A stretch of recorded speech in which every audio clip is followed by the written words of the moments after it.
the promise of the Declaration, life, liberty, and the pursuit of happiness. I mean, who could obviously complain about that promise? But the reality is that that was not, for its great ideas, the reality is that was not delivered to a lot of people, and that includes the indigenous population of what is today New Jersey, the Lenape. Do we have a democracy? How do we elect leaders? What powers do the leaders have? The revolutionary generation was very concerned about the power that the leaders might have. These are not neo-Nazis. They're actually Nazis in New Jersey at that time. So far-right ideology wasn't some distant foreign phenomenon. It took root right here in New Jersey's backyard. Even a comedian like me knows that New Jersey is America's favorite butt of the joke. But that is all gotta stop. And the Garden State Roots podcast is here to tell you why.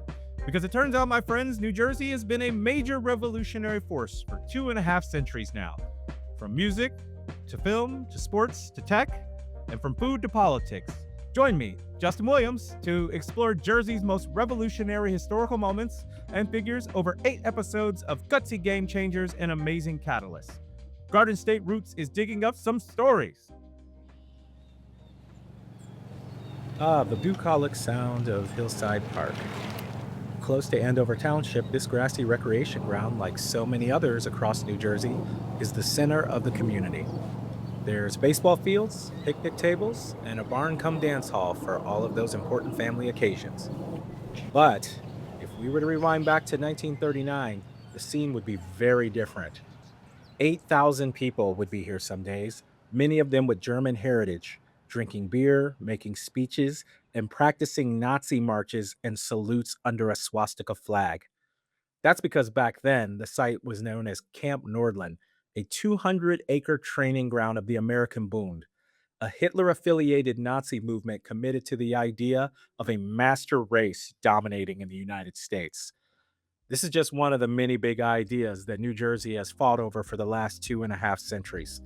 So it's time to strap on your flintlock muskets and dust down your tricorn hats, because this episode is all about fighting talk and revolutionary spirit. When you think about it, ideas are everything. They shape the world we build, the values we hand down to our children, and the moral code we live our lives by. No wonder we're always fighting over them. And arguably, there's nowhere that's wrestled with more big ideas than good old New Jersey. That's why in this episode, we're exploring New Jersey as a battleground, and we've brought in some heavyweight academics to help us. Our first guest is Jacob A. Zumoff, Associate Professor of History at New Jersey City University and author of the books The Red Thread, The Passaic Textile Strike, and The Communist International and U.S. Communism. Welcome, Jacob. Thank you. Thank you. Looking forward to it. And with us, we also have Maxine N. Lurie, Professor Emerita, the History Department at Seton Hall University. Welcome to the podcast, Maxine. Hi, Justin, and thank you. And then our final contributor for this episode is Arlene Stein, Distinguished Professor of Sociology at Rutgers University, and also author and journalist. Welcome to the show, Arlene. Thank you. Good to be here. Thank you, everyone, for being here. Let's go back to the beginning, to 1776, at the start of the period we're investigating in this series. Did you know that more revolutionary battles were fought against the British in New Jersey than any other colony? More than 200. The whole place was like literally a battlefield back then. But if this is a story of ideas, I want to understand more about the thoughts behind the revolutionary fights that birthed our nation. Maxine, maybe can you fire the first shot here? The British was a monarchy, and they believed they had the right to rule. Other places, including the colonies that became part of the United States, the Americans had, at least some of them, had a different idea. Um, and the Declaration of Independence says that people have the right to life, liberty, and the pursuit of happiness, that all men are equal. They also thought that government was not formed with the king who got his right to govern basically from God, but rather that this came from the consent of those who were governed. The New Jersey Constitution of 1776 specifically says that the government was created by the people. So it really is a clear disagreement about ideas that helps bring about the revolution. And the two sides, and then disagreements sometimes with even the people in New Jersey. Yeah, I actually heard a professor one time describe the Revolutionary War as just us retreating through New Jersey. Do you think that's a fair? It starts with, yes, Washington and the troops retreating across New Jersey, the first part of the war, but then they turn around after the Battle of Trenton and start to push the British back. But yeah, it is. I've always said a place you wouldn't want to be during the Revolution because of all the fighting. And can you speak to the point how revolutionary was our Revolutionary War kind of in the global context of the time? It's the first revolution of its kind. So it is. It's these colonies saying, no, they don't have the right. The British don't have the right to dominate them. Parliament passed a law saying that they had the right to rule in all cases whatsoever, not just taxes, but they could change the government. They could change where the courts were. So, yeah, there's a really a fundamental division over ideas. The New Jersey Historical Commission had an interesting take on this, creating an exhibit around a soldier called Oliver Cromwell, who had African, Native American, and European ancestry.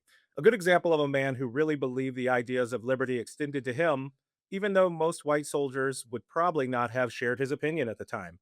Between 5 and 8,000 people of African descent served in the Continental Army, and so it was really a diverse and unique force. Maxine, did you have any thoughts on that? I think we're discovering more and more the names of African Americans who served um, in with the Patriots, served in the American Army. And in New Jersey, I think one estimate I've seen is that there were maybe 300 African American soldiers when the Continental Army was quartered in Morristown at some point in the war. So, yes, I think it's more diverse than most people have realized. Yeah, and can you tell us like a little bit about Richard Stockton? Ah, yes, Richard Stockton was born in Princeton. He was in the first graduating class of what the university that now takes its name from the town, and he uh, believed in independence. He was chosen as the first Chief Justice of the New Jersey court when it wrote its constitution in 1776. He never got to take office because he was captured by the British and imprisoned in New York. Released about 6 or 7 weeks later, he returned to Princeton. He came from a family that was basically overwhelmingly patriots, but he had one cousin named Richard Witham Stockton, who was a major in the British Army and fought with the British. And it's kind of symbolic also of the division among families in New Jersey during what was basically here a civil war. That's right, Maxine. And I heard that, in Stockton's case, he actually had a cousin who was a loyalist. And some estimates say that there were about 22,000 loyalists in New Jersey at the time. I just kind of wanted to get everyone's thoughts on this. How would you grapple with the decision of fighting for an ideal and having a family member be on the other side of that fight?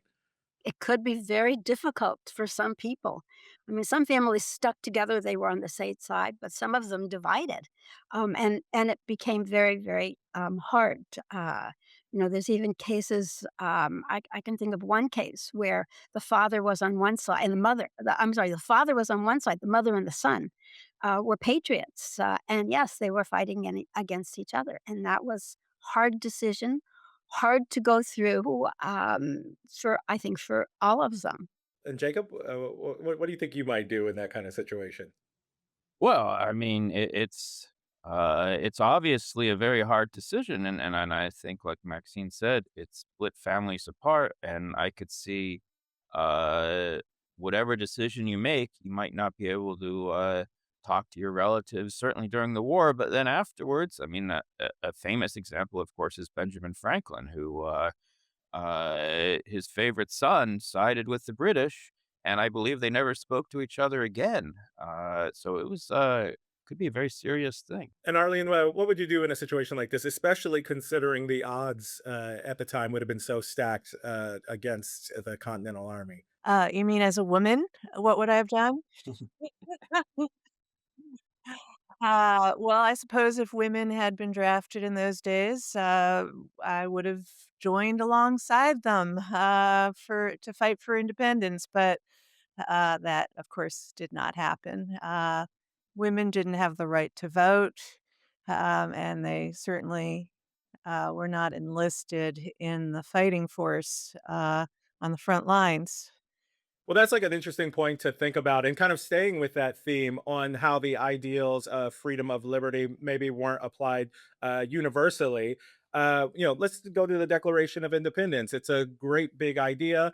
It gives birth to our nation. It's built on the premise of every man being equal and the government taking its power from those it governs. But even seen in the best light, these ideals were only applied to colonists or the ancestors of colonists after independence was secure. Jacob, can you talk a little bit about what the Declaration of Independence and the birth of the American Republic ended up meaning for our native population here in New Jersey? Yeah, that's a good point because the promise of the Declaration, life, liberty, and the pursuit of happiness. I mean, who could obviously complain about that promise? But the reality is that that was not, for its great ideas. The reality is that was not delivered to a lot of people, and that includes the indigenous population of what is today New Jersey, the Lenape. They in 1778, during the Revolution, there was the Treaty of Fort Pitt between the patriots, the revolutionaries, and the Lenape people, to that the Lenape would serve and support the revolution, and in return, they would get their land and maybe even become the 14th state. But as we all know, that didn't happen. And even though the colonists blamed the Lenape for breaking the treaty, the reality is it's the other way. I think we have a tendency sometimes to see the winning of a war or a signing of a major document to be kind of a straight line of progress in history. But the reality is always much more blurry, and there are many more shades of gray. Arlene, can you talk about how shades of gray or those sort of blurriness or progress apply to women in New Jersey? New Jersey was actually the first and only state to allow women to vote back in 1790 when they changed the state's constitution. And that was really radical at the time. It was 130 years before the 19th Amendment would be enacted. But that but women's right to vote only lasted until 1807.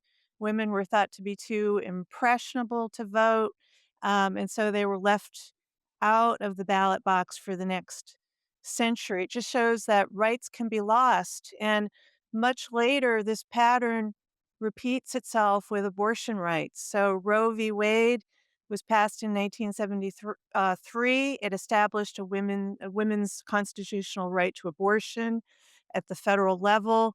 It appeared to settle the question for millions of Americans, but in 2022, Dobbs v. Jackson overturned it, returned the decision to individual states, and demonstrated once again that rights treated or once thought of as permanent can be undone. Yeah, and I think that's a great point. And also, there's some parallels. This is a question for Jacob and Maxime between like the gradual abolition of slavery, and then kind of also even if you're thinking further down the line, like our civil rights history in New Jersey. Yeah, I mean, I think that the question of slavery is really interesting in New Jersey and oftentimes is overlooked because people think New Jersey's a northern state and therefore not that important in terms of slavery. But the reality is that New Jersey was the last northern state to abolish slavery. It wasn't until the 13th Amendment that the last enslaved peoples were actually freed in New Jersey. Uh, in and there's a series of laws that were passed that kind of gave the appearance of getting rid of slavery, but in reality just kind of rebranded it. So in 1846, there was a law that was passed that freed enslaved people when they reached when they reached 20, uh, but it kept them enslaved until then, and then they could be turned into apprentices afterwards. Their children were still enslaved. So, as I mentioned, it really wasn't until the Civil War that smashed slavery in the South that the last enslaved people in New Jersey were actually freed in the Garden State. Yes, slavery is abolished gradually in New Jersey, as it is in some other northern states. It takes longer for it all to work out. And the apprenticeship law is deceptive because they're changing the name and they're not changing much the substance. But it is the last slaves are freed by the 13th Amendment. There are some estimates that by that point, which would be 1865, there are maybe 30 left. So it's not that they're a large number, but I think the fact that it still existed is important. Yeah, and what really surprises me when we look back into the past is how radical this state has been through the years. And the founding ideals of the Declaration of Independence have been interpreted in so many different ways, which I guess is a conversation still taking place. Jacob, do you have any good examples of, especially coming from your work, of a radical idea in New Jersey?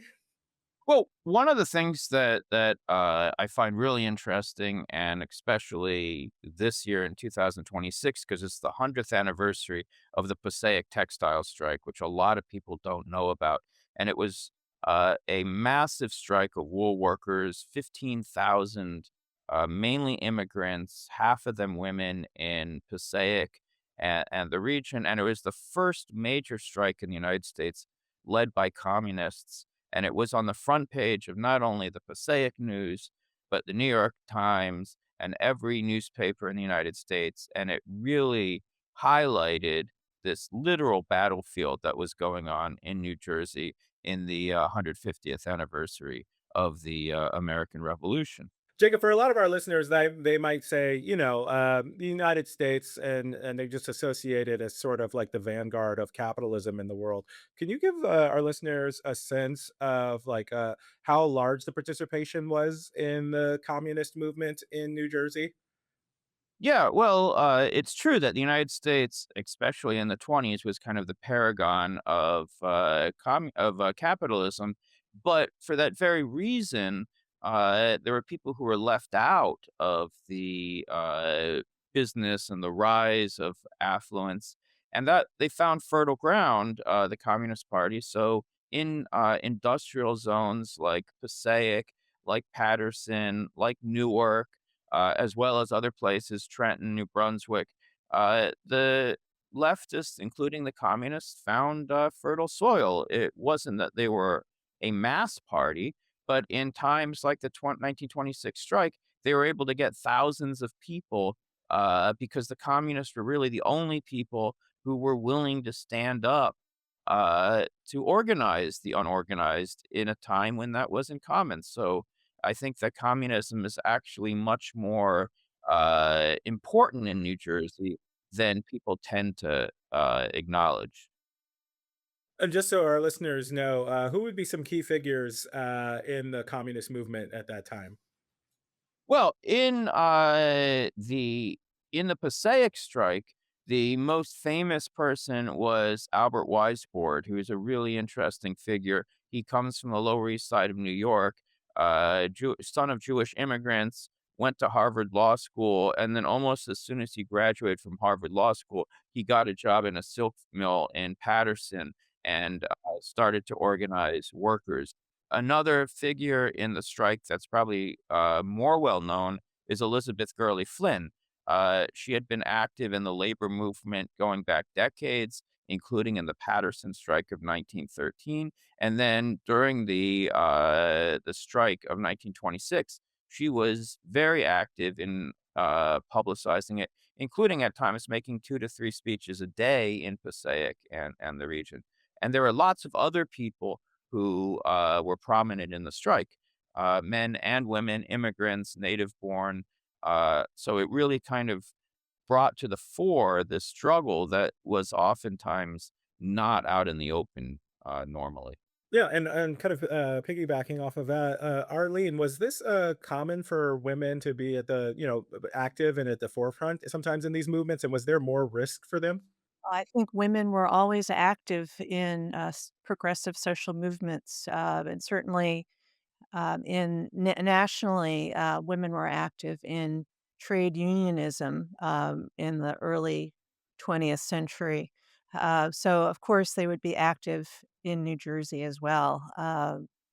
As Jacob mentioned, some of the leading activists in the 20s in textile organizing, workers organizing were women. And did that movement have any sort of direct links to Moscow at the time in the way that someone like McCarthy is going to be sort of like expanding the idea of during the Red Scare? Well, I mean, I guess to some degree it depends what you mean by direct links. The Communist Party was and openly supportive of the Soviet Union, uh, but the kind of McCarthy idea of all the communists being spies and agents of Moscow, certainly in the 1920s, that's not true at all. The strike was led by people who were speaking to the interests and the experiences of workers in New Jersey, not what was happening in wherever, in Moscow or Siberia. So it really was a movement that resonated on conditions in the United States, and that meant conditions in the mills of Passaic and Garfield and Clifton. Yeah, and do you want to speak to how revolutionary, no pun intended, the idea was to also be organizing across racial lines within the communist movement, but particularly during that time? Well, I mean, it was quite revolutionary because you have to keep in mind that uh, everything in the United States was completely segregated in this period, not just in the South, but in the North, including New Jersey. And so the idea that there should be a union of white and black workers was something that literally broke the mold. So an example would be uh, in the silk dyeing plants of Lodi in East Patterson, New Jersey. Black workers got the dirtiest, most dangerous work, and the Communist Party uh, made a special effort to get those workers into the strike, to say that this strike was not just for the white workers, but was also for black workers, and that there should be complete equality. And that was something that no one else was saying at the time. Oh yeah, absolutely. And yeah, just for context, I think in 1920, in that like peak Ku Klux Klan membership where they actually marched on Washington. It was, and not just Washington, but in New Jersey in 1924, 12,000 Klansmen marched in Bergen County. Uh, I think there was 3,000 cars in a caravan that drove around. So it was actually during the strike, the Klan was active in threatening the strike leaders in Passaic. And for our last question on this, Jacob, can you tell us how New Jersey compares to other states as far as having this kind of labor movement? Well, one of the most notable things about New Jersey at this time is it was one of the most industrial parts of the country. So in northern New Jersey, you had the textile industry, but you also had in Bayonne, you had the Standard Oil Refinery, the biggest oil refinery in the United States. You had factories. So actually, you had a huge working class. Uh, and much of it was made up of immigrants who were denied basic rights because of the nativism of the time, women workers, increasingly black workers. So you actually had a huge working class. And I think what made the Communist Party unique and that made them powerful for a period was that they had a vision of organizing the unorganized and uniting all the workers whatever their skill level, whatever their ethnic or racial background, whether they were male or women, older or children, in a united front of all the workers. And that was what one of the most powerful messages of the Passaic strike, and is repeated, and it resonated throughout the country, and is repeated in communist and later other forms of labor organizing throughout the country. So in that sense, you could kind of say New Jersey helped set the mold for what was going to come for the next decade of labor organizing. Yeah, so on one hand, you have communist organizers who are organizing for not only class, but racial and gender equality. Arlene, can you tell us about a movement that also has traction in New Jersey that's protesting for the opposite of all of those things? Sure. Just as New Jersey was the home of a great deal of labor activism on the left, it was also the home of a great deal of activism on the right. And one organization that I've been interested in is the German American Bund. It was a Hitler affiliated Nazi organization, very active in New Jersey and also New York in the 1930s. People don't think of New Jersey as home to extremism, and certainly I didn't when I first moved here. I lived in a place called South Orange. Some of you might be familiar with, and down the block, a neighbor of mine told me that there was once a very, very active German American Bund meeting house. This was in the early 2000s that she told me this, and I was actually quite shocked. I had no idea that uh, Nazis were active. These are not neo Nazis; they were actually Nazis in New Jersey at that time. So far right ideology wasn't some distant foreign phenomenon. It took root right here in New Jersey's backyard. There was a camp in Andover in Sussex County called Camp Nordland. It was the largest Bund camp, a training camp in the country. It championed white Christian racial supremacy. It organized and taught people to hate labor activists, to hate immigrants, to hate Jews. And the movement's peak came in February 1939 when over 20,000 people packed Madison Square Garden for a Bund rally. They chanted Nazi slogans. They saluted Hitler. They saluted George Washington at the same time, surprisingly. The Bund conveniently recast Washington as America's original fascist in a way, on the grounds that he wasn't a committed Democrat, or at least that was the claim. So they were appropriating Washington's memory for their own uses. So, all of which is to say that radical right politics isn't something that's completely new to New Jersey. Well, so I mean, I'm trying to like wrap my mind around this. 20,000 Nazis, in a packed out Madison Square Garden in New York City.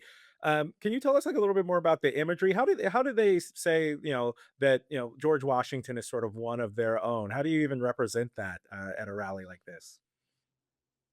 Yeah, it's hard to get one's head around, isn't it? We think of George Washington as a Democrat, as someone who, you know, s- kept slaves himself, of course, but would not necessarily be embraced by people who later wanted to ensure that the United States is a white Christian nation. As we see today, the right commandeers American imagery from the past to suit its own uses. In some ways, you could argue that the Bund in the 1930s in the United States championed a version of what we today call great replacement theory, the belief that the United States is, in its essence, a white Christian male dominated society, and that any attempt to declare that women, immigrants, people of color are equal are actually unpatriotic. So our understanding of history changes over time. Our understanding of the meaning of iconography, even uh, that of George Washington, can be distorted and can be manipulated to suit different ends, unfortunately. Yeah, I'm very fascinated about the fascists celebrating someone who relinquished power willingly, but then also just even this idea of New Jersey being both like this diverse sort of dense state where you have all kinds of different people living next to each other. I guess the example that comes to mind for me is in Philip Roth's The Plot Against America, right? You have South Newark, which is one of the biggest Jewish neighborhoods like on earth during that time, but then you actually have Nazis in Union, New Jersey, right? And you were even speaking to that even in your youth, that was something that, there was still some of that around. So an interesting thing to think about. Okay, so I guess a kind of a follow-up question about that rally is, like, there has to be some state level of acceptance of these things. How did the authorities in NYC allow a, giant sort of pro-Nazi rally to occur right in the heart of Manhattan?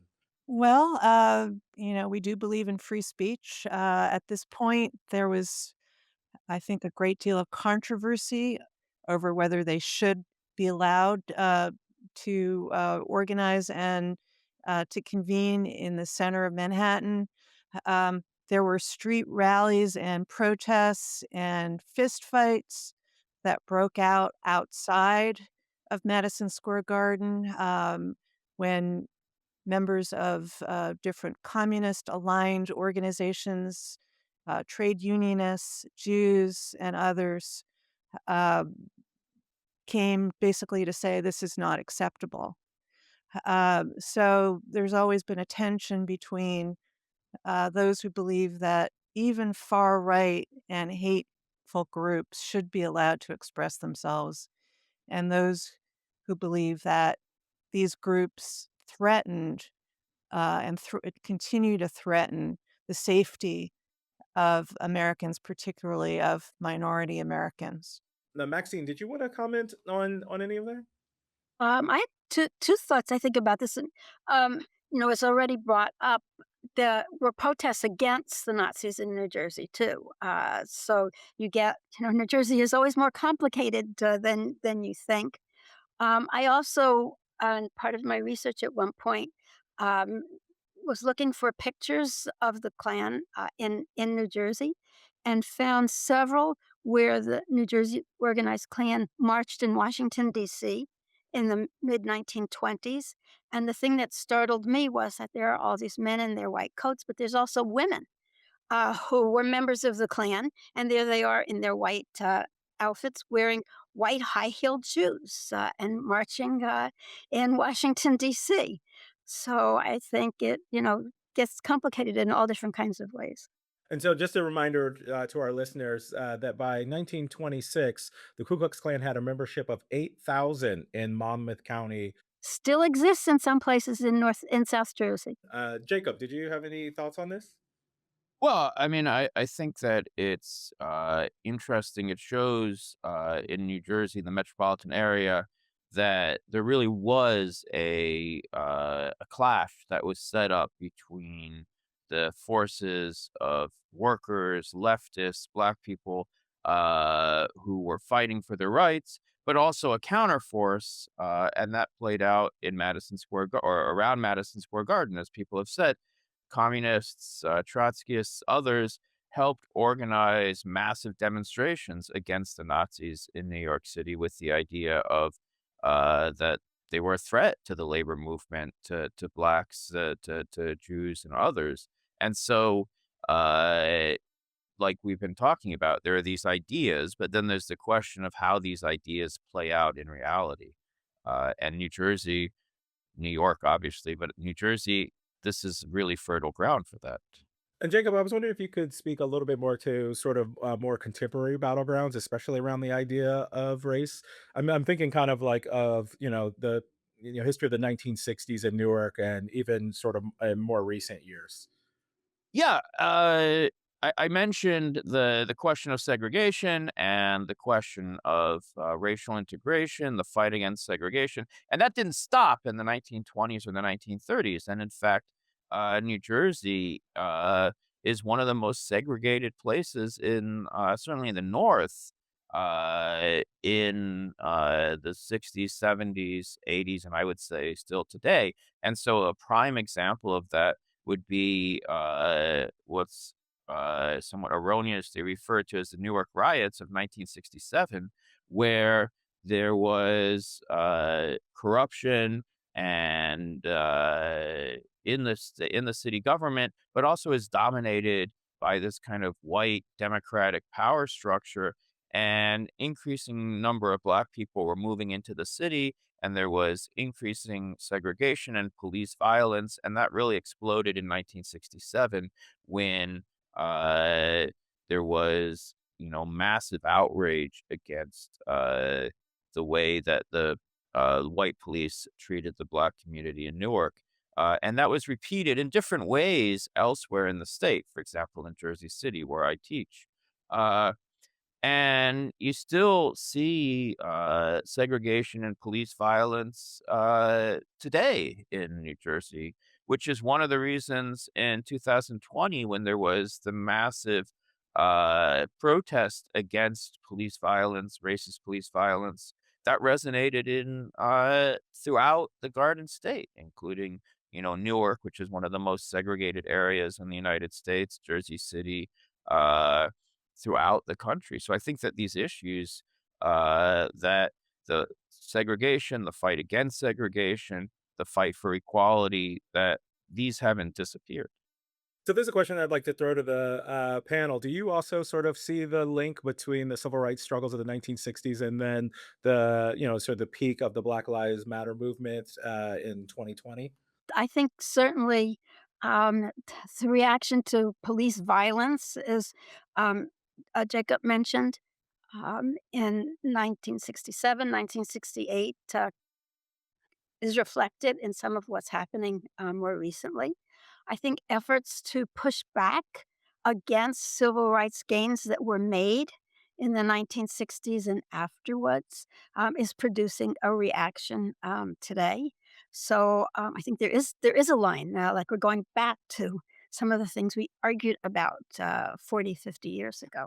Yes, absolutely. The last 50, 60 years, we've seen enormous progress in terms of social justice and equality for people who have long been on the margins of the United States, uh, people of color, poor people, working class people, women, LGBT people, especially. And what we're seeing now is a very, very concerted effort of retrenchment to erase many of the gains of the last 50 or 60 years.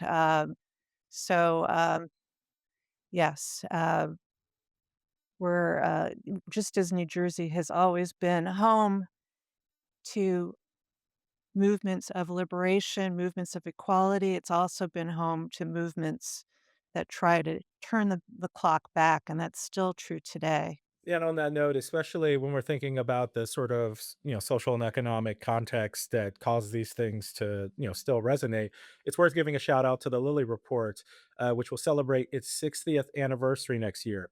It was commissioned by Governor Richard Hughes, and this was a landmark document that connected New Jersey's gradual abolition of slavery and years of racist policies to the Newark Rebellion. You can find a link to that and a whole host of other great sources in our show's notes. And Maxine, can you tell us about how the situation in New Jersey changed for women after the passage of the 19th Amendment in 1920? Well, women fought or argued through the 19th century that the right to vote had been improperly taken away from them. So now, after 1920s, women had the right to vote, and they do vote. But women actually are in surprisingly low numbers in terms of being elected to positions in New Jersey. This has started to change in the last 10 or 15 years. But for a long time, surprisingly, since they had argued so long for the vote, they didn't turn out to run for office, or they weren't selected by the men who were in power to run for office. So it was a long time before women in New Jersey really started to attain positions in the legislature, in Congress. We now have a woman governor, second time we have a woman governor in New Jersey, but this was a long time in coming after they had obtained the vote.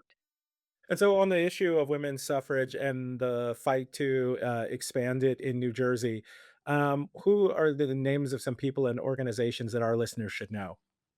I think if you go back into earlier or century, Lucy Stone in 1858 um, refused to pay her taxes in Orange, New Jersey, because she wasn't represented in government.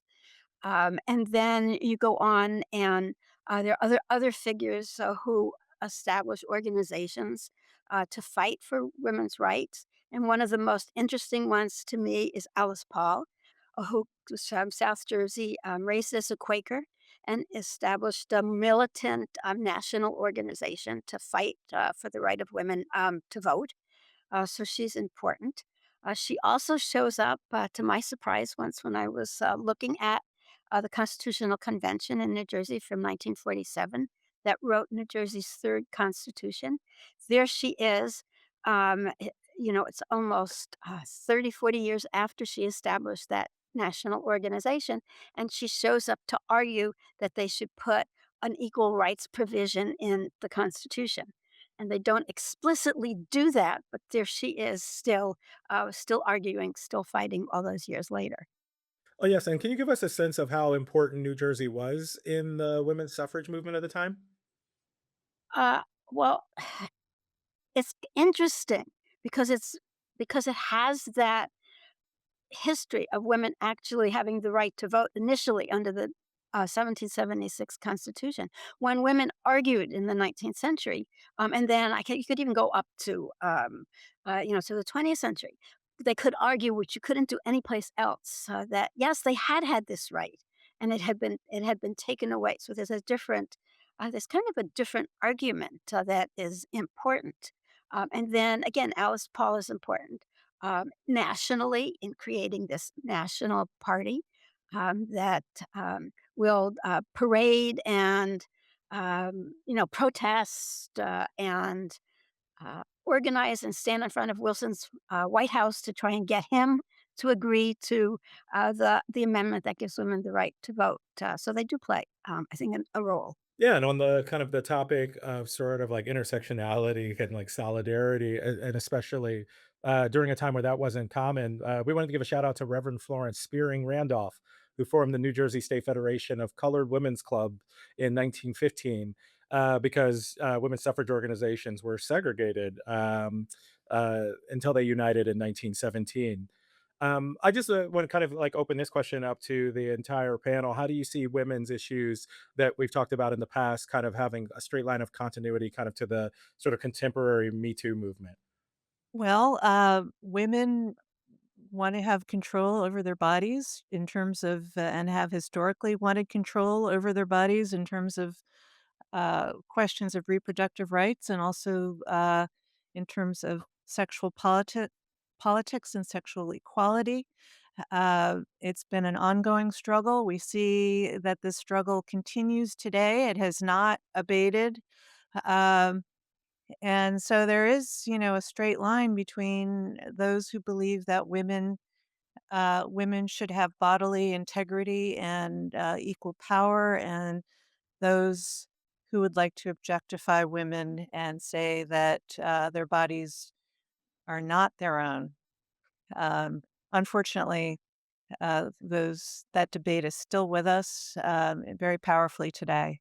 And for everyone, did you also want to give any other examples of how past issues are sort of continuing to play out in New Jersey today? Well, I think that in the context of the Passaic strike, if you look at a lot of the issues that were central to the struggle, they're still resonating today. So, the fight for wages that workers can live on, the fight for immigrants to have rights, the fight obviously, as we're speaking about for women workers to have equal rights on the job, the question of childcare for the mill workers' families, the fight against police brutality. Obviously, Passaic is no longer the center of wool in the United States.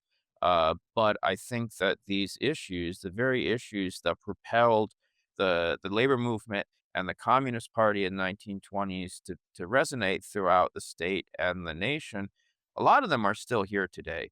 And so in that sense, I think that 2026 in many ways resembles 1926, and perhaps not even that different from 1776. Yeah, Maxine, can you speak to that? Are our revolutionary ideals still being like interpreted in different ways in our democracy, do you think? I think that's very much in the forefront as we commemorate the revolution right now. Um, do we have a democracy? How do we elect leaders? What powers do the leaders have? The revolutionary generation was very concerned about the power that the leaders might have. They were concerned when the king was in control. They were concerned when they wrote the Constitution. This was certainly in their minds. It's in Washington's mind, and he does, as was previously mentioned, step down after 2 terms in office. He didn't think it was right or appropriate for him to serve any longer. So I think there's a lot of things that you can go back that they were concerned about that. I think some people, at least, are concerned about today. Arlene, given your expertise, do you see any echoes from the past in New Jersey's present? Well, there are organizations on the far right that are active throughout the country. New Jersey is not necessarily a stronghold of these organizations, but they do exist. Maxine mentioned earlier that the KKK is still active in South Jersey. Certainly, there are anti immigration organizations that are still active who believe that ICE should be in our communities. But they're distinct minorities. The vast majority of New Jerseyans would never subscribe to these kinds of ideas, but they're out there. Examining history is often the exercise of digging up facts and figures from the past that aren't so readily retold. But here at the Garden State Roots podcast, we feel it's easier to understand where we are all going if we know where we all come from.